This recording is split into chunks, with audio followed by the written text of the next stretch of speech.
One is your project and another is your certification. Okay, so if you are looking for Microsoft Drive, then they are definitely going to ask these two things. What you can do for project, you can take the project that maybe you have done as part of your ESD work. So you can work on that project only, and you can make, that project with some better features, or means try to complete it instead of starting something from scratch. It would be good to whatever project you have done, maybe as a team or individually also you can do, but you can take that project and you can move it forward and get ready with the, your plan, your documentation, what exactly you have done so far, what you are looking to do in the next part of it. So that way you get ready with your project, mention it in the CV also, in as part of project work, project detail, and get ready with some, if it is being asked to you that what project you have done, can you brief about your project. So if that type of question is being asked, then get ready for that answer.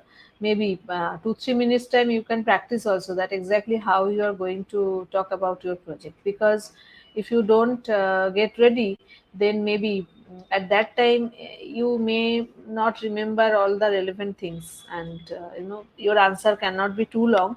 So it will be always good to make a, just a practice, just you just see that if really it is being asked about the project, then how you are going to answer. Maybe in 2-3 minutes you have to tell the maximum thing. Okay, and any technology you are using, and say one domain, in some domain you are working, so they may ask some questions related to that, means whether the domain or area where you are working in the project, and the technology, means they may ask you that which language or which database or which platform you have used. So whatever you are using, then they may ask some questions based on that. So you should be ready with answer on those things, because if you tell them that I have done a project on this thing and you cannot answer the question, then it is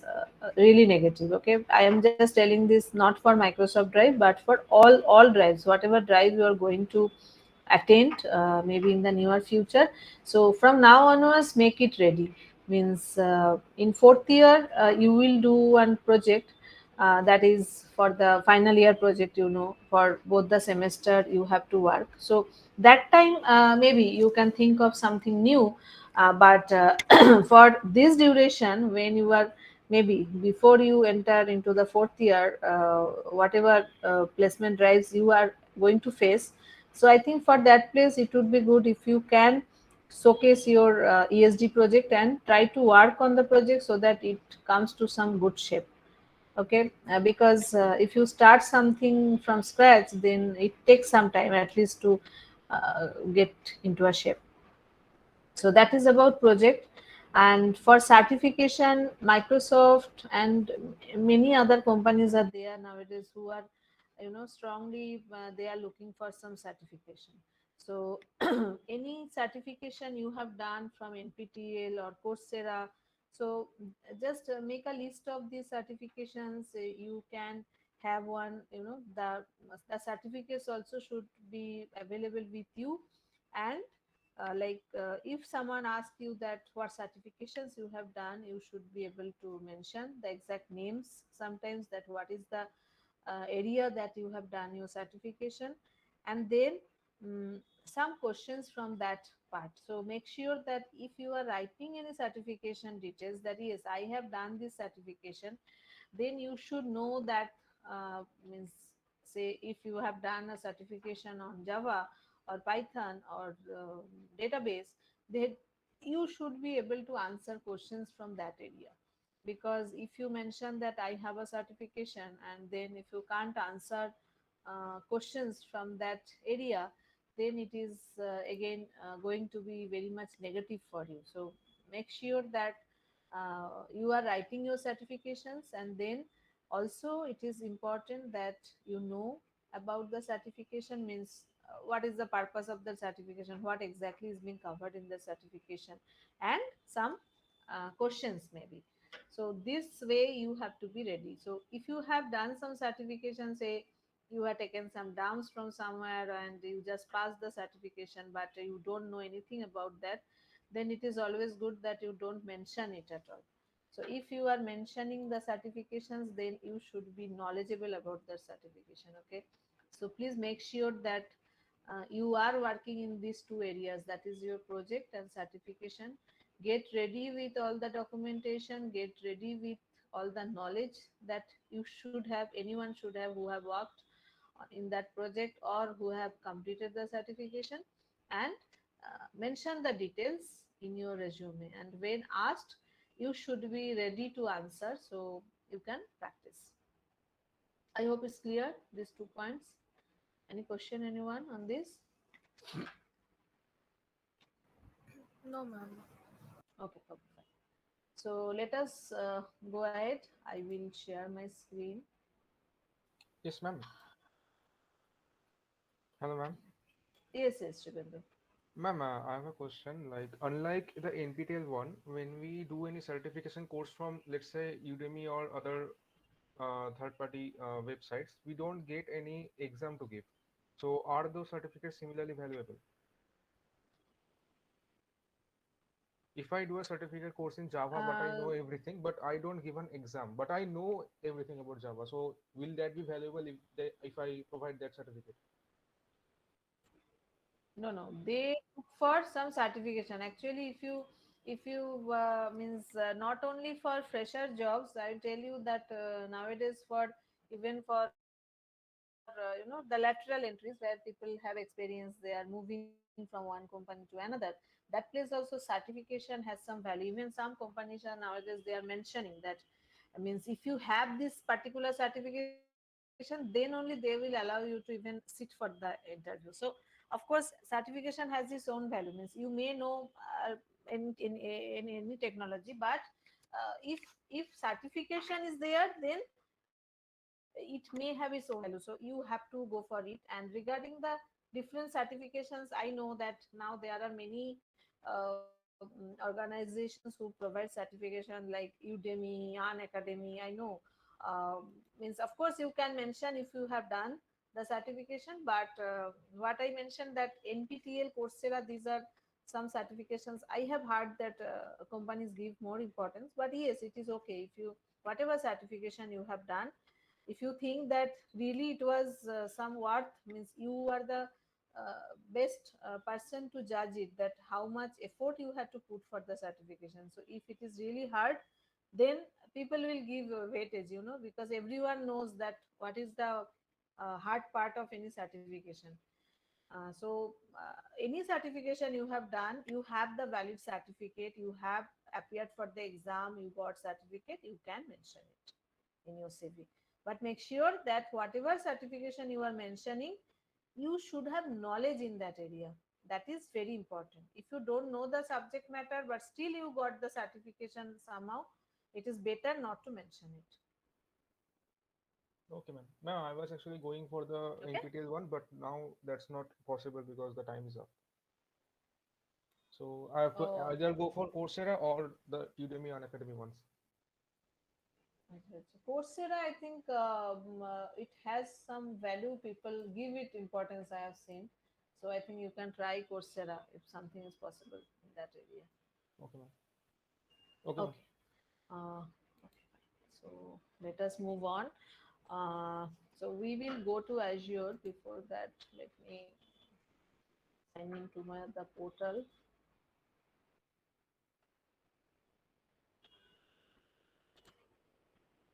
And another thing is like try to create your account if possible in Azure.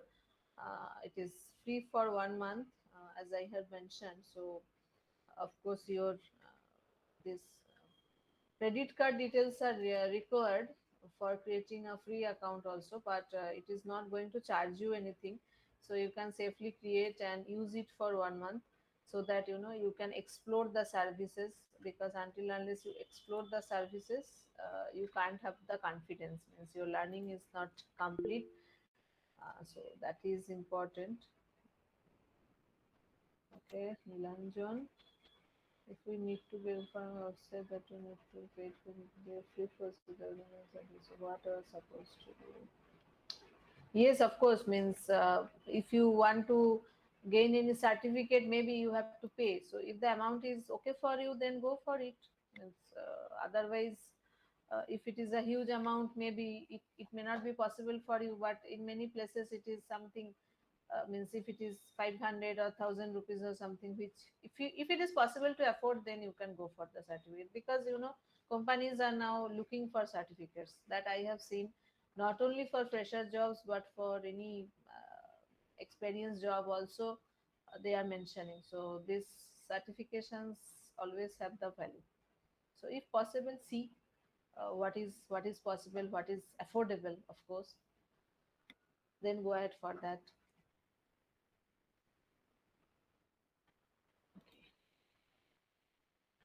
Fine. So this is the portal. If you create your free account, you will also get similar type of portal.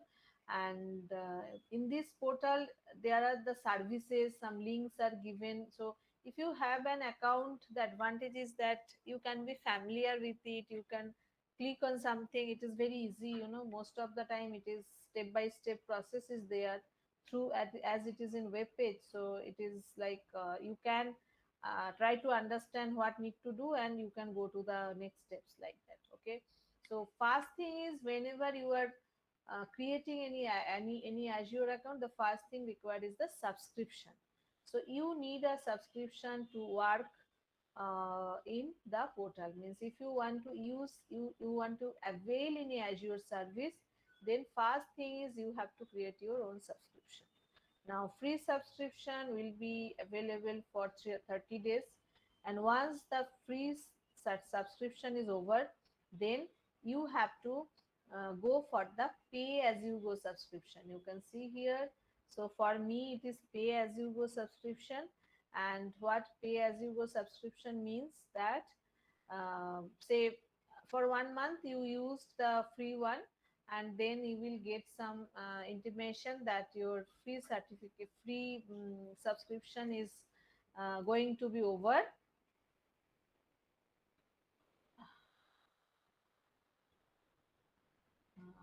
Yes, I agree with you, Nilanjan, but you can understand that I don't have any, means I don't have any access in this type of thing, so I really can't help you on this. Actually, it did provide like for edX course, I guess it did provide for that, and also Coursera, I think, where we had free certificate if we complete that within a limited Oh, period okay, of time. okay, okay, Yes, okay. ma'am. We got one, only one for the Coursera. Like other universities are providing 7 or 8 Okay, at so least. that one at least try to complete, which is if it is free, it is possible. Whatever you are getting, try to take the advantage, and then maybe sometimes we have to pay ourselves also. See, like I am using this portal where mostly I use it for my students, but I pay for the same, because Ma'am, none like of the if videos were accessible in that case. okay, okay, for Coursera. Yes, the free Okay, one. okay. No, I understand. I think it is better. Maybe you can talk to the HOD also, if he has some access to higher management. They may, at least he can communicate that to higher management, that that is what the students are looking for. Definitely, uh, that way you can check. But for now, I think if at least one certificate is also possible, try to do. Okay, may not be a lot, I can understand, but if it is possible for one certificate, then aim for it, because Microsoft and few other companies, they are always looking for some certificate, because NPTEL, I know that, I think it is 1,000 rupees or something for the certificates. And what I heard, that if you get a percentage of marks, certain percentage of marks, then they reimburse, even that they will give you the money back. So that way, try to leverage those opportunities. Okay, fine. So When your free subscription is over, then you have to go for pay as you go subscription. Pay as you go means you don't have to pay any fixed amount monthly. It is something like that. It is like that you have whatever you use for the 1 month of duration of 1 month, based on your usage you have to pay. So that is why it is known as pay as you go subscription. So you have to pay when you use something. For a month, if I don't use any service, then I don't have to pay anything. So that is how it works. So that is the concept of subscription. And you can see one more thing here, that is known as resource group. Okay, I will show you one diagram. Okay, so you can see, so this diagram I have taken from Microsoft website only. So first thing is you have to create one account. Under the account you can have subscriptions, and you can have multiple subscriptions as well. Means depending on your requirement, you may have one subscription, you may have multiple subscriptions. And all your billing information, means the payment that you have to do for the services you have taken, is a postpaid service kind of thing. So every month uh, the invoice is generated. Okay, I can show you here. You can see there is a cost management. So if I go to cost management, so here you can see the invoices. So there are other links also, you can go to the links, you can check what is there. So it is something like, you can see that they uh, they give you the invoice for every month, and you can see the due amount is mentioned like I pay every month, so that's why it is showing all the 00 kind of thing. So for each subscription, means in your account, if you have multiple subscriptions, so invoice will be generated for each of the subscription. So it may be the requirement is that, say, from the single Azure account, you are handling the projects for multiple clients. So in that case, you can understand that they have their own set of services that they are going to use. So they have to pay for their services. That's why it would be better if you can have one subscription for each of the client, and the invoice will be generated individually for them. So that is one place where you can have multiple subscriptions, because you can control the access also, like how, which services, which person have, which user has access, that also you can control in the subscription level. And when you have a subscription, say for us, say for me, I have only one subscription, because I am doing it for some learning purpose, testing purpose. So it is not really any project purpose, so it is okay to have only one subscription. And under the subscription, there is a concept of resource group. So whenever you are trying to create any resource, if you remember for Azure SQL database, when we tried to create it, um, we had to mention the subscription and the resource group. So resource group is nothing but a logical grouping of the resources. So whenever you are trying to create any resource, you have to mention the subscription name and the resource group name. So that is the hierarchy you can see here, that one account, it may have multiple subscription. Each subscription may have one, at least one or multiple resource groups, and the resources are created under the resource groups. Okay, so that is how, that is the internal architecture of the resources. Okay, fine. So account creation, I have already told you, I think. These details, you know that Azure is an ever expanding set of cloud services. It helps organizations to meet business challenges. It helps to build, manage, and deploy applications on a massive global network. So it is a global network. That means that it has, it is having the presence all over the world. Whenever you are trying to create any resource, then you will see that it is asking that in which location you want to create your resource. So if you are, say, first time you are creating database, say you are creating Azure SQL database, so it doesn't matter for you that at any location it is fine. But if you are really say you have a front end application which is already getting accessed in India, means all the users are from India. Now this application is referring one database. Okay, now this database is say if it is in US, if it is in Europe, then what will happen that that is also possible to access that data, but that time you have a lot of network traffic, right? Because every time for every request and every response it has to travel. So your performance may be impacted, and the cost will be more, because a lot of traffic is there, so a lot of communication is required. So instead of that, if you could create your database in India itself, then what would happen that the users will be very close to the database, and they can be accessed fast, and means the cost will also be less. So that's why this global network is very much useful. One use of it, that I can create my resources near to the applications who are going to use that service. Okay.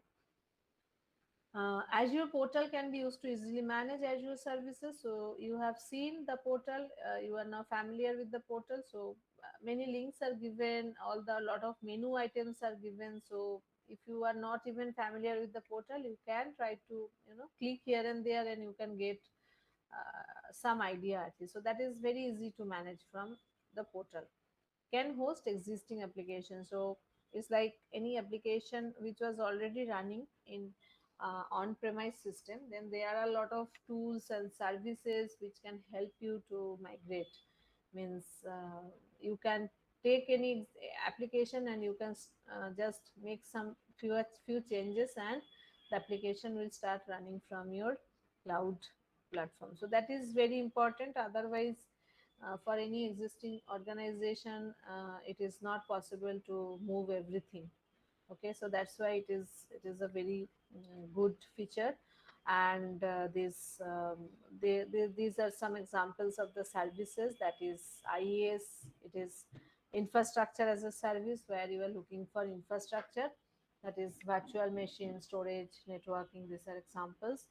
PaaS services are app services, database services, cognitive services. PaaS means where you need a platform to write your own code for development purpose. So when you used SQL database, what was your requirement? You wanted a database, say university database, where you wanted to write your code. That is, you wanted to create table, you wanted to write some queries, you wanted to create some stored procedures, function triggers, etc. So that is something where I need for development, but really you are not interested to get a machine, right? Means it is okay if someone does not give you a machine, but just connection to a database instance where you can write your program. So that requirements, when that requirements are there, then they are known as PaaS, that is platform as a service. And software as a service means when you are just using it, means it is not like that you want to write any code, but you just want to use. So the best example is Office. So we all use Office, but it is like we only use it. We don't write any code to change the behavior, that how they say Word is going to work or Excel is going to work. So that is the example. The best way to remember these three things is the in the last presentation that I had shared with you, the study material, where one diagram was there at the end. So if you can have a look, I think you can always remember, because this is a question that can be asked in your interviews. Okay, I have covered these things. Support options are available. So who is now trying to join? So many support options are available. So means you may not know. It is like what happens that when you uh, work in any on-premise system, any organization, then they generally have one that one networking team or support team. So what is the purpose of the team? That there is whenever there is a problem, then we can refer that, means we can um, we can refer that team so that they can help us to get it done. I may have some problem in my machine, I may have some problem in um, the network, it is the machine is slow, some software is not working, so you can understand that so many problems may happen. So this is being handled by the support team. So when you are working in the uh, this cloud platform, then who is going to help you? So if anything is not working, so you can take the support option from Azure, and based on your requirement, or you can go for different levels of support, and you have to pay accordingly. Okay. I have posted one link in your chat box, so please fill this. This is the attendance for the class. So before we end the class, you should complete this form. Okay. Okay. Another important thing that we are going to discuss, that is the different cloud providers. So in the first class itself, I told you that there are the three major cloud providers.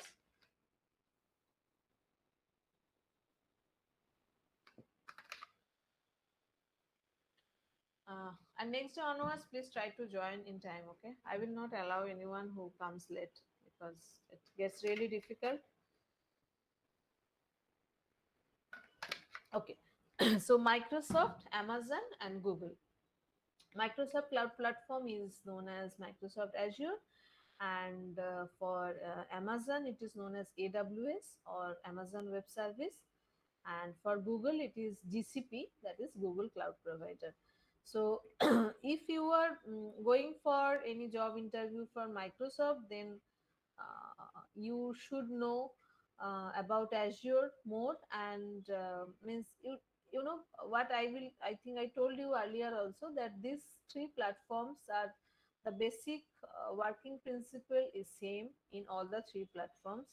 Most of the services are also same. Maybe they may have some different names, but how the services work, these principles are same. So it is like very common in the industry where people are moving from one platform to another. Means maybe they work sometime for in Azure, then in AWS, then in Google. So it is like, okay, if you know one platform well, if you know the basic concepts, then if required you can move to other platforms also. Now it is like always comes in questions also, in job interviews also, like the comparison. Okay. Now it is not like any official site, so I don't want to share these things with you, but what you can do, you can in Google you can search that what is the difference between this Azure, AWS, and GCP. So you will get many blogs where people write their experiences and some points are written. So you can check those. You will have some idea. Maybe sometimes some points may not be right also, but overall it is you should know the basic things, that AWS came first in the market, so they have a good volume of projects, of course, because they were the fast player. And then Azure came. Okay. And as soon as Azure came, it started becoming popular. And why? Because first of all, it was less costly compared to AWS. It had, means it is have nowadays, at least it is having more global presence, means it has its system all over the world. And third thing is that it is a Microsoft service, so there are many people who work in some Microsoft, say Windows operating system, say SQL Server database. So whoever has working experience in some Microsoft product, they find it convenient and easy to use, because they are familiar with the platform, that is Microsoft. So that is one reason that it became very popular in the market in very short span of time. And then like any other Microsoft product, it is very easy to use, and it has a very good documentation. That's why it makes very easy to start working. Maybe means people who don't know Azure, they can also learn with the help of self learning, and they can excel in their work. So these are some advantages. One is the Microsoft background, another is the cost, another is the very ease of use, documentation.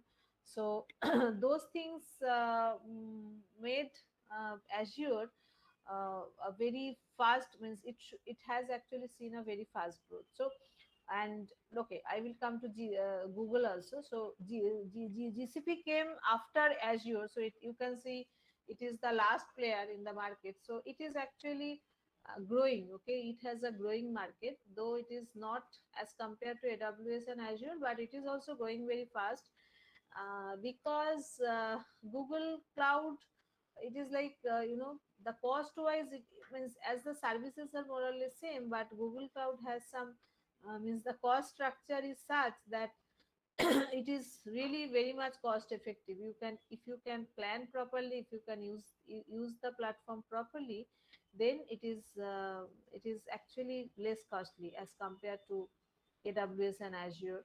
And it is also offering so many services, the global presence, because Google already has a lot of setup, right? It has many products which are being used by a lot of people all over the world. So that is also another advantage for Google. So it has just started. So that's why maybe as market share, compared to market share, maybe AWS is fast, then Azure, then Google. But that doesn't mean that it is like one is better than another, not like that. They have their own advantages. So just remember that whatever company you are going for job interviews, you may emphasize on more on that product from that company, of course, but you don't need to say anything negative about the other products. Okay, it is not it is not being taken as a um, good way of discussion. So always make it very, means you don't, you can praise some product, that is okay, but you don't need to say any negative word about any other product. Okay, you should mention that yes, they are also good, they also have their own advantages, like that. So people ask these questions. Okay, always if this question comes in any job interviews, wherever this cloud platform is involved, they usually ask these questions, that how these cloud providers are different from one another, and why you are choosing this cloud platform. So remember two things, that you don't need to compare, but you can tell the distinct features about the three providers. And um, whatever product that you are there for the job, say you are coming for Azure, Azure developer position, then you should know more about Azure, and you should give some good points about it. Okay, so that is the comparative analysis is required. So a lot of web pages are there, you can have a look, you can read, many people are writing their own experience also. So from there you can have some idea. Okay. Mm, fine.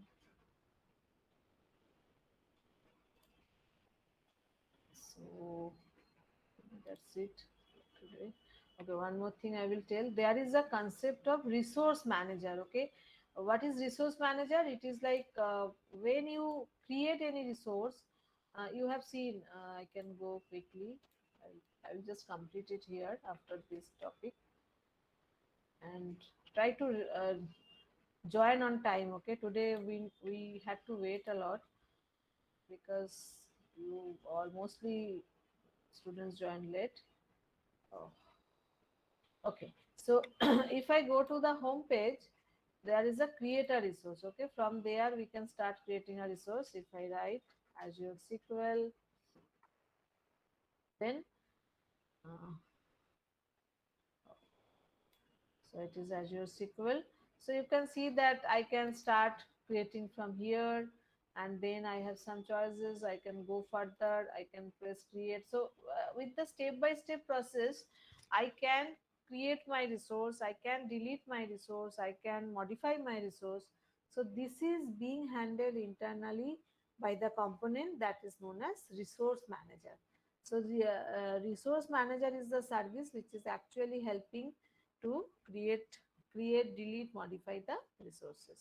So that is working internally so that we can work on our resources. Okay, so regarding the services, we will go in detail in the next class. So for now we can close it here, but uh, at your end you should try to create your own Azure account, try to get familiar with the terms, and Azure SQL database and Cosmos DB you already know. So you can try to create those resources, go through them. Uh, at least you can always mention that I know these two resources, and if you have time then we will go in more detail maybe in the upcoming classes. Okay, all of you have filled this Google form. Is it done? Yes, ma'am. So, so complete it, please. Asaf. Ma'am, I have a question. Yes, yes. Ma'am, I have seen these Coursera course and all those. They are including Mm-hmm. Python and all for the Azure part. So, like, we don't have so much of time that we cannot do Python and all in 1 month of time. Mm-hmm. So, So try some NPTL. You all have done some registration, right? ma'am, NPTL. NPTL have some time slot. Like, we have overcome that time slot. Like, no, there is no upcoming examinations for Azure and cloud computing. All No, slots are no, booked. not Azure Cloud. It is not required. I am just telling that any certification is good. Means whatever technologies you know so far, it's not like that Microsoft is only looking for Microsoft certification. Not like that. Anything you have done, any programming, whatever database, whatever is being completed so far in your semesters, based on that, any certification is also good. Any technical certification, okay, not like Azure. How you can do Azure certification now? You have to read a lot, right? Then only you will be able to do Ma'am, can it be on DSA? anything, Like graph? any Okay. subject, anything that is part of BTech curriculum. If you have done, then you should showcase it. Okay, ma'am. Okay, it's not means you can aim for Azure certification, but that will take a time, significant amount of time.